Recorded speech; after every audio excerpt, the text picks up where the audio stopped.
নমস্কার বন্ধুরা, প্রতিভা কিচেনে সবাইকে স্বাগত। শুভ দুপুর।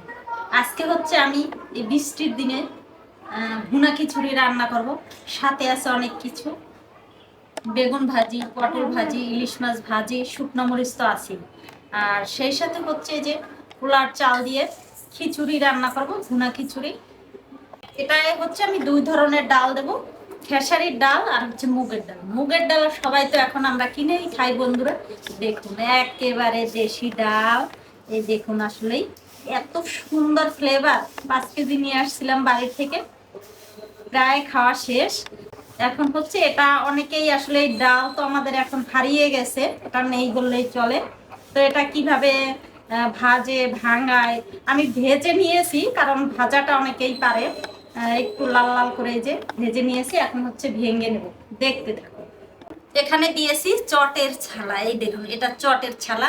আর এই যে হচ্ছে পাটা, এই দেখুন পাটায় এভাবে ভাঙলে এত সুন্দর, একটাও আপনার উপরে ছিলকা থাকবে না, একেবারে ফ্রেশ। এভাবে সবাই ভাঙবেন, ভাঙাটা একটু দেখেন, কারণ এটা এখন কালের পরিবর্তনে, আসলে জেনারেশনের পরিবর্তনে সব হারিয়ে গেছে। তো আমাদের গ্রামে এখনো কিছু কিছু জিনিস আছে, কারণ এটা আমরা ছোটবেলা থেকেই এটার সাথে জড়িত। আমাদের এখনো ডাল ভাঙ্গা জাতা আছে, সব ধরনের ডাল হতো, এখন অবশ্য হয় না ধান বাগানোর কারণে। এটা তো ভাজাই, আমি হচ্ছে এটাকে সুন্দর করে ভেঙে নেব। দেখতে এভাবে গুঁড়ি হবে না, কিন্তু একটাও ছিলকা থাকবে না, সুন্দর করে ছিলকাগুলো পরিষ্কার করে দেবে একেবারে। আপনি যত দূরে দেন কোনো সমস্যা নেই, আরো সুন্দর করে ছিলকাগুলো উঠে যাবে। আর ডালটা ভেঙে নেওয়ার অন্তত 1 ঘন্টা আগে ভাজবেন, তাহলে একেবারে ঠান্ডা হলে একটা ডালও ভাঙবে। এই দেখুন একটু কষ্ট হবে ভাঙতে, কিন্তু খেতে দারুণ একেবারে। এই দেখুন সবগুলা ছিলকা উঠে গেছে সুন্দর একেবারে। এভাবে সবগুলা করে নেব। এই দেখুন বন্ধুরা, সবগুলো ছিলকা উঠিয়ে নিয়েছি, এখন সুন্দর করে ঝেড়ে নেব। দেখুন কত সুন্দর, ছিলকা নেই একটাও। এখন হচ্ছে ডালগুলোকে ভিজিয়ে রাখবো। এত কটা হয়েছে, সব মিলিয়ে 1.5 পট দেবো, আর খাসারি ডাল দেবো সাথে, আর চাল দেবো, ভিজিয়ে রাখবো।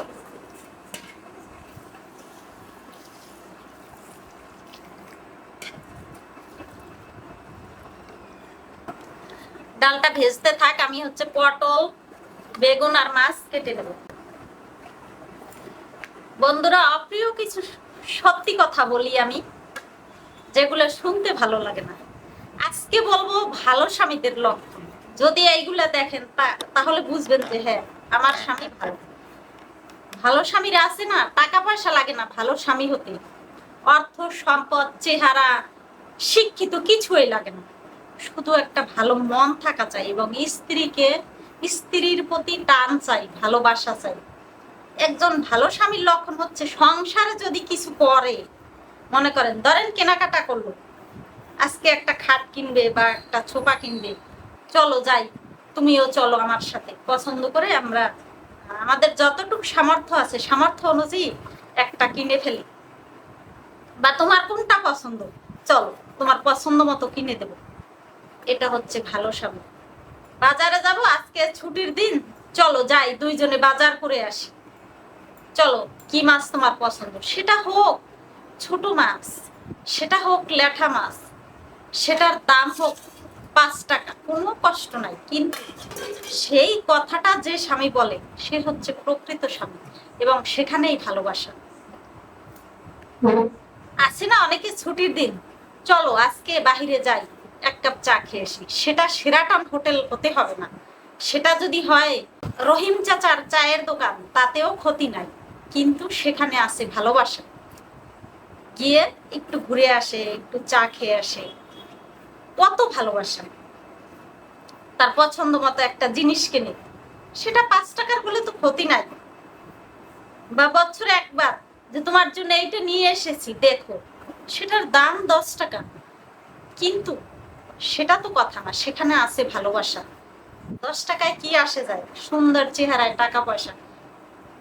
কিন্তু অনেক স্বামী আছে ভাই, খারাপ স্বামীদের লক্ষণ, আর সংসারে ভালো স্বামীরা সংসারের কোনো কাজ করলে অবশ্যই তার স্ত্রীকে প্রাধান্য দেয়, যে এইটা করবো কিনা, বা এই অনুষ্ঠানটা করব কিনা, বা এখানে যাব কিনা, বা কিভাবে আমরা একটু ভালো থাকবো, কিভাবে টাকা পয়সা জমাবো, বা কিভাবে সন্তানদের ভালো করে মানুষ করব। আমরা বুদ্ধি করে কাজ করি, আমাদের তো আর এত টাকা পয়সা নাই, দুইজনে মিলেমিশে। এটা হচ্ছে ভালো স্বামীর লক্ষণ। আর খারাপ স্বামীদের লক্ষণ, ভাই আপনার ঘরের জিনিস কিনবে আপনি জানবেন না, কিন্তু ওই রহিম চাচার বউ জানে যে আপনার ঘরে জিনিস কিনবে, সেটা এই ডিজাইন, এই নকশা, সেটা এই জিনিস। এটা ভালো স্বামী হতে পারে না, এটা কোনো ভালো স্বামীর লক্ষণ না। আর আপনি ঘরে দিনের পর দিন পড়ে রয়েছেন, স্ত্রী সারাদিন সংসারের কাজ করেন কিংবা সার্ভিস করেন, তা আপনি ছুটির দিনও আপনার স্বামীকে একটু পান না, বা সে একটা কথাও বলে না যে আপনি তার সাথে একটু ঘুরতে যাবেন, বাহিরে যাবেন, বা বাচ্চা কাচ্চাগুলা ঘরে বসে বোর্ডিং হয়ে যাচ্ছে, কিন্তু দিব্যি স্বামী বাহিরে ঘুরে বেড়াচ্ছে এর সাথে ওর সাথে। আপনার ছুটির দিন, তারও ছুটির দিন হয়তোবা, কিন্তু তার সময় নেই আপনাকে সময় দেওয়ার। সে আপনার ছুটির দিন আরো সারা দিন বাইরে থাকবে। এ হচ্ছে খারাপ স্বামী। আর মানুষের কথা শুনবে সারাদিন। মানুষ মনে করে মানুষ যা করবে সেটাই ভালো, আপনি যা করবেন ওর চেয়ে খারাপ আর কিছু হতে পারে না। স্ত্রীর কথার চেয়ে খারাপ আর কিছু হতে পারে না। তার কোনো প্রাধান্য নেই, তার কোনো মূল্য নেই, তার কোনো ভালোবাসা নেই, তার কোনো ভালো মন নেই, তার কোনো চয়েস নেই। কিভাবে সন্তান মানুষ করবে, এটা কিন্তু অনেক স্বামী স্ত্রী অনেক কষ্ট করে সন্তান মানুষ করে। সেটা হচ্ছে শুধু ভালোবাসা আর বাপ মার ইচ্ছা থাকতে হবে সন্তান মানুষ করবে। খালি সন্তানদের বললে হবে না, তাদের সময় দিতে হবে, তাদের নিয়ে বসতে হবে। এখন আমি যদি সারাদিন ঘুর করি, আমার সন্তান আমার কথা শুনবে? আমি বাইরে, আমি যেমন আমার কথা বলতেছি, আমি অফিস করি 7 ঘন্টা, অফিস থেকে ফোন দেয়, বাবা বই পড়ছো? পড়বো আনি মা। আবার ফোন দিলাম, কয় না মা পড়বো নি। আমি তো কাছে নেই ভাই, পেটের দায়ে বাহিরে থাকতে হয়।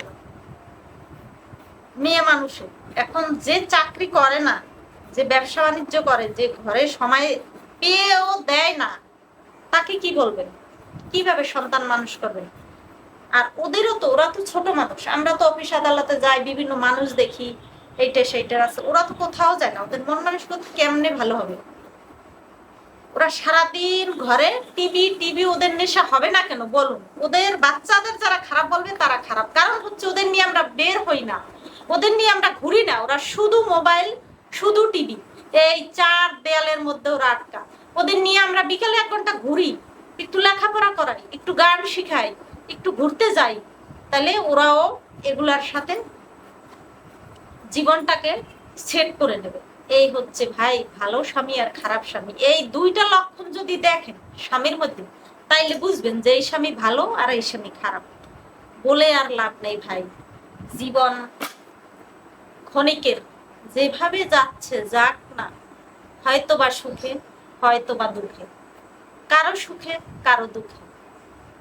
যার যেমন কর্ম তার তেমন ফল। সবাই ভালো থাকবেন। রান্নায় চলে আসি।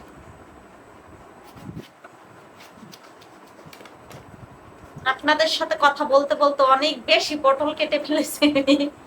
এখন হচ্ছে বেগুনগুলো কেটে নেব। বেগুনগুলো একদম নতুন স্টাইলে ভাজি করব। এই যে এইভাবে, এই দেখুন, রান্না হচ্ছে আসলে একটা আর্ট। এটা যত আর্ট করবেন তত সুন্দর লাগবে। সত্যি কথা, যেটা রান্নায় অন্য কিছু না, এটা হচ্ছে একটা আর্ট। আমি হচ্ছে 2 বারের রান্না একসাথে করে রাখবো, সব দিয়ে দেবো।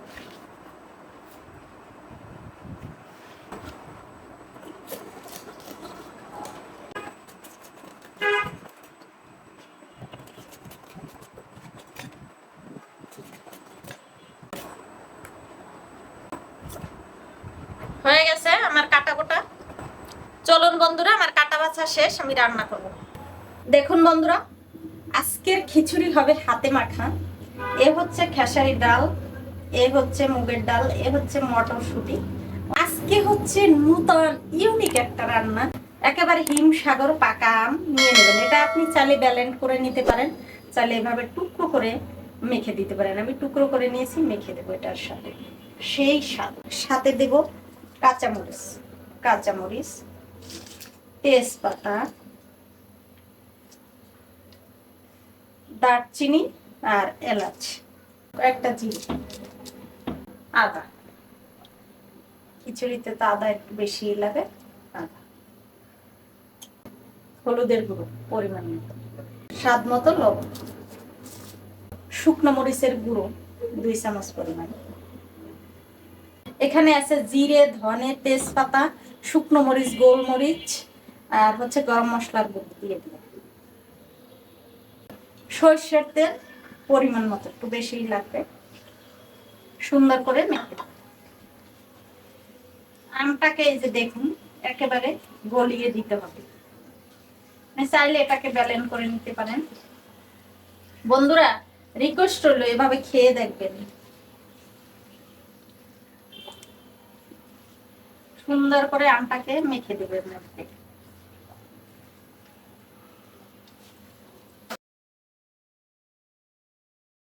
দেখুন সুন্দর করে মেখে নিয়েছি একেবারে।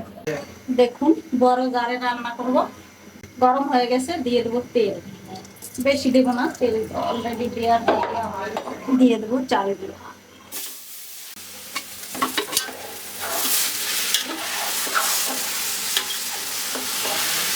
দেখুন বন্ধুরা, একেবারে সুন্দর করে ভেজে নিয়েছি, ঝুরঝুরো করে হবে। যত ভাজবেন খিচুড়ি তত সুন্দর ভুনা ভুনা হবে। দেখুন একেবারে ঝুরঝুরা। এখন হচ্ছে গরম জল দিব, এই ধোয়া ওরা গরম জল দিয়ে দেব।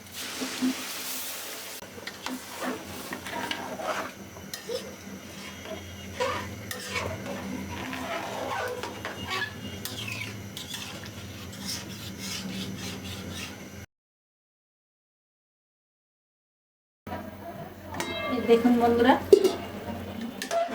এখন হচ্ছে একেবারে জালটা ছোট করে দেবেন।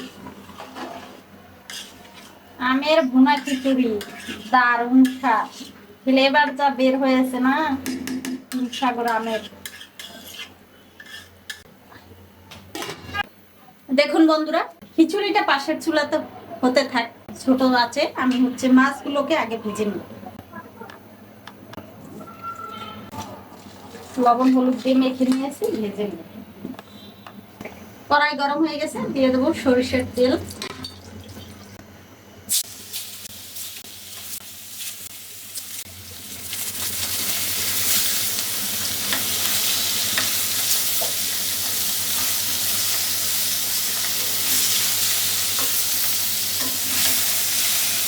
দেখুন বন্ধুরা, মাছটা কিন্তু দারুণ। আমি সামান্য তেল দিলাম, আপনারা তো দেখলেনই। একেবারে অনেকখানি তেল হয়েছে এবং খুবই সুন্দর একটা ফ্লেভার বের হয়েছে। দেখুন বন্ধুরা, ইলিশ মাছ তো ভাজা হয়ে গেল। এবার হচ্ছে পটল আর বেগুন মেখে নেবো, ভেজে নেবো। ধনে গুঁড়ো, জিরে গুঁড়ো, গরম মশলার গুঁড়ো, হলুদ, সুন্দর করে মেখে নেব। সরিষার তেল,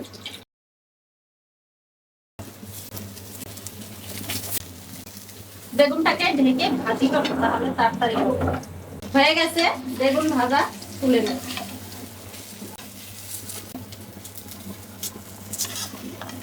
দিয়ে দেবো পটল ভাজি করার জন্য তেল। পটলগুলো দিয়ে দেব। এই পেঁয়াজটা আগে ভেজে নেবেন পটলের, তাহলে সুবিধা হবে। ঢেকে দেবো। দেখুন বন্ধুরা, পটল ভাজাগুলো কত সুন্দর হয়েছে। এগুলো তুলে নেব।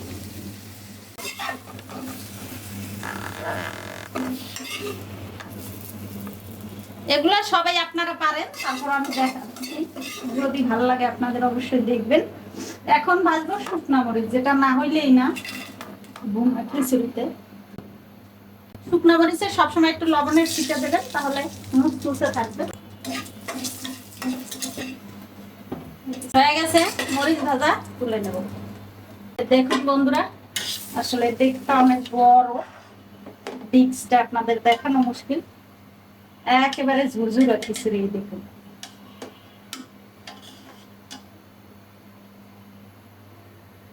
সুন্দর একেবারে হয়ে গেছে, নামিয়ে নেব। দেখুন বন্ধুরা, সব হয়ে গেল। এই হচ্ছে ইলিশ মাছের তেল, ইলিশ মাছ ভাজা, পটল ভাজি, বেগুন ভাজি, শুকনো মরিচ, যেটা না হইলে জমবে না। আর এখানে আছে স্যালাড, শসা, লেবু। হচ্ছে খিচুড়ি, আম খিচুড়ি, আমের ভুনা খিচুড়ি, দারুণ স্বাদ খেতে। এটা হচ্ছে দিয়ে দেবো, আমার বাচ্চারা খাবে, বাচ্চা বুড়ো সবাই খাবে এখন দুপুরবেলা।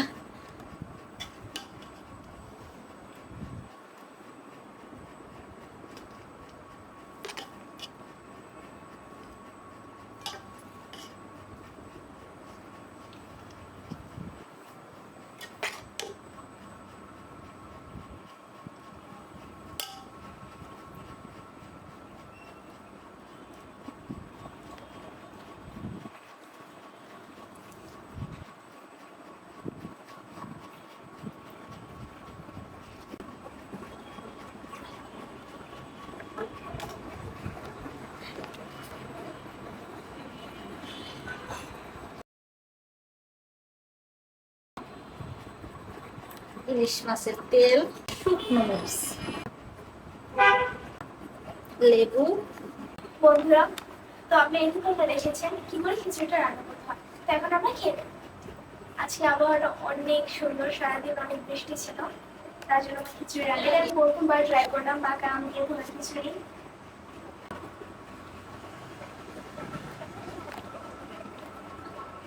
খেতে অপূর্ব হচ্ছে।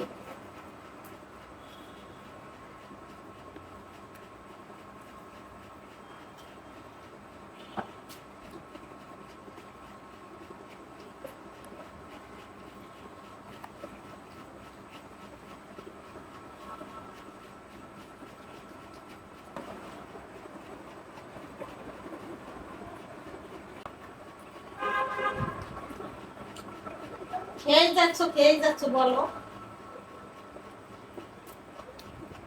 এত দারুণ খেতে হচ্ছে যে বলারই ইচ্ছে করছে না। সত্যি বন্ধুরা, দারুণ হয়েছে খেতে। আমি এটা প্রথমবার ট্রাই করলাম, বাট সত্যি এই খিচুড়িটা আমার পছন্দের হয়ে গেছে। আপনারা অবশ্যই একবার ট্রাই করুন। ধন্যবাদ।